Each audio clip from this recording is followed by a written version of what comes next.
নমস্কার বন্ধুরা, রেবার হেসেলকে সঙ্গে নিয়ে চলে এসেছি আমার চিরপরিচিত রান্নাঘরে। প্রতিদিনের নানান রকম জলখাবার, তাও আবার অল্প সময় তৈরি করতে হবে। আমার তো এটা নিত্যদিনের ঘটনা। আপনাদের বাড়িতেও কি একই? তবে চলুন দেখে নিই চটপট তৈরি করা যায় মজাদার স্বাদের এক ব্রেকফাস্ট রেসিপি, পোট্যাটো প্যানকেক।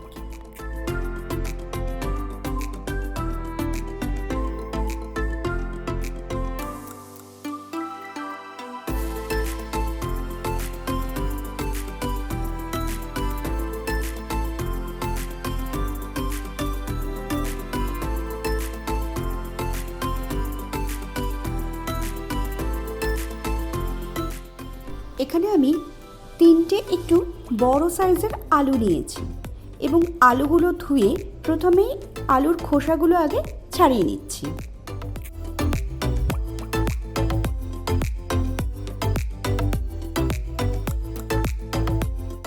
আলুগুলোর খোসা ছাড়িয়ে নেবার পর আলুগুলোকে এবার লম্বা লম্বা করে বেশ ছোট ছোট করে এখানে আমি কেটে নিচ্ছি।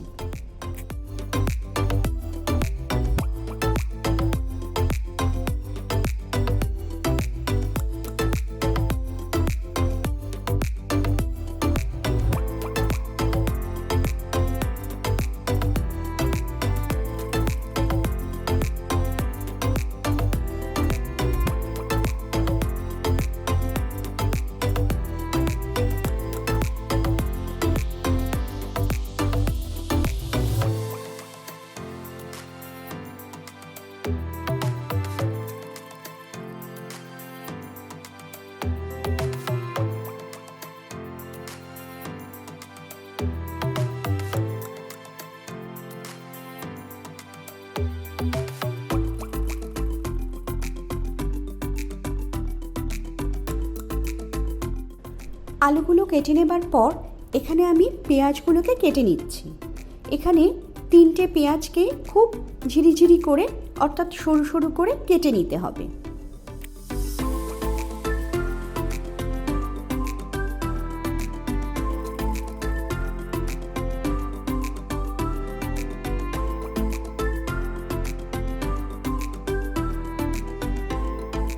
এখানে 4টে কাঁচা লঙ্কা নিয়েছি এবং কাঁচা লঙ্কাগুলোকেও একইভাবে ছোট ছোট টুকরো করে কেটে নিচ্ছি।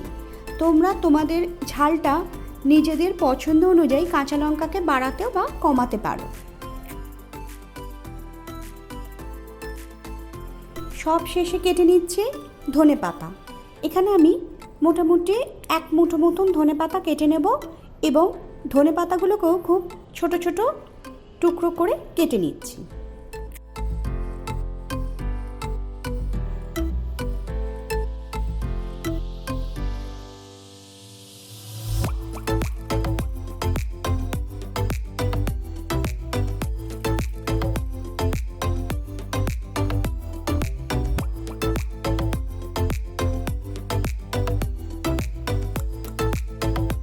আলুগুলো কেটে নেবার পর ভালো করে জল দিয়ে ধুয়ে একটা ছাঁকনির ওপর ঢেলে রেখেছি, যাতে আলুর পুরো জলটা ছাঁকনি দিয়ে ছেঁকে বেরিয়ে যায়।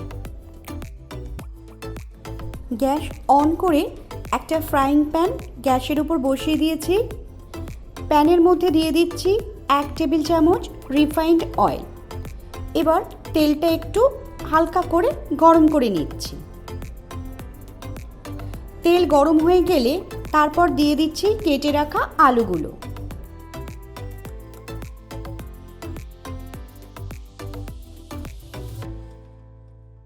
আলুগুলো হালকা করে নাড়াচাড়া করার পর এর মধ্যে দিয়ে দিচ্ছি 1/4 টিস্পুন লবণ আর দিচ্ছি 1/4 টিস্পুন গোলমরিচের গুঁড়ো। তারপর সবটা ভালো করে মিশিয়ে নিচ্ছি। এবার আলুগুলোকে 3 থেকে 5 মিনিট মতো মিডিয়াম ফ্লেমে ভাজতে থাকবো। এর ফলে আলু কিছুটা নরম হয়ে যাবে।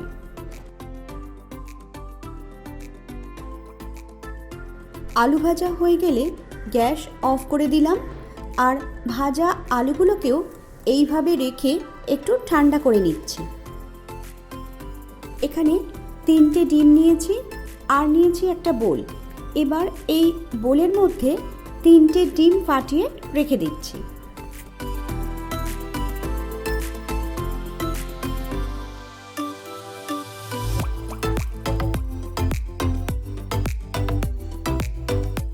এবার ওই ফাটানো 3টে ডিমের কুসুমগুলো আলাদা আলাদা করে এক একটা পাত্রে তুলে নিচ্ছি, আর সাদা অংশটা কিন্তু ওই বাটিতেই রেখে দিচ্ছি।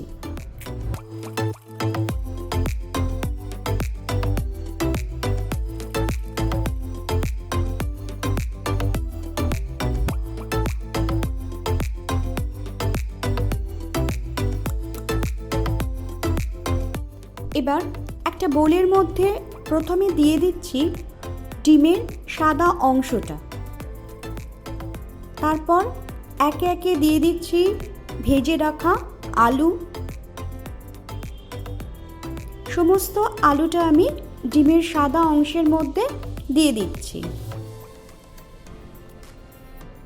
এবার দিয়ে দিচ্ছি কুচো করে রাখা পেঁয়াজ, তারপর দিচ্ছি কুচানো ধনেপাতা,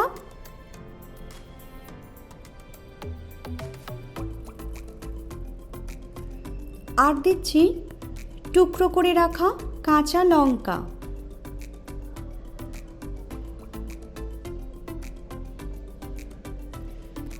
এরপর দিচ্ছি 2 টেবিল চামচ মতো চালের গুঁড়ো। চালের গুঁড়ো দিলে এর বাইন্ডিংটা ঠিক থাকবে।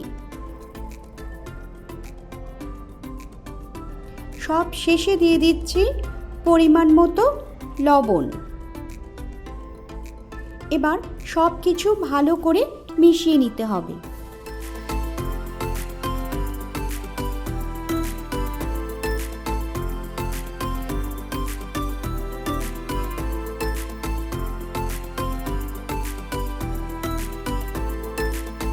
গ্যাস অন করে একটা ফ্রাইং প্যান গ্যাসের ওপর বসিয়ে দিয়েছি। 1 চা চামচ রিফাইন্ড অয়েল প্যানের ওপর দিয়ে দিচ্ছি। তারপর স্প্যাটুলা করে তেলটা প্যানের চারিদিকে ছড়িয়ে দিচ্ছি। মিডিয়াম আঁচে তেলটা প্রথমে একটু গরম করে নেব। তেলটা গরম হয়ে গেলে গ্যাস কমিয়ে দিয়ে যে আলুর মিশ্রণটা তৈরি করেছিলাম সেটা 3 ভাগে ভাগ করে প্যানের ওপর আলাদা আলাদাভাবে দিয়ে দিচ্ছি।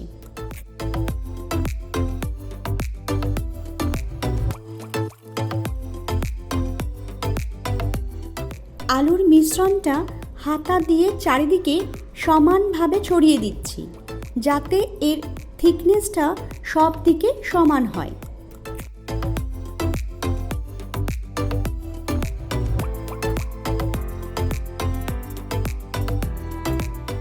এবার ডিমের যে কুসুমগুলো আলাদা করে রেখে দিয়েছিলাম সেগুলো খুব সাবধানে প্রত্যেকটা আলুর মিশ্রণের মাঝে দিয়ে দিচ্ছি। এমনভাবে দেব যেন কুসুমগুলো ভেঙে না যায়। এবার কুসুমগুলোর ওপর অল্প অল্প করে লবণও ছড়িয়ে দিচ্ছি। প্রত্যেকটা কুসুমের ওপর অল্প করে লবণ ছড়িয়ে দিচ্ছি। সব শেষে ফ্রাইং প্যানে ঢাকা দিয়ে 5 মিনিট মতো কম আঁচে রান্না করব।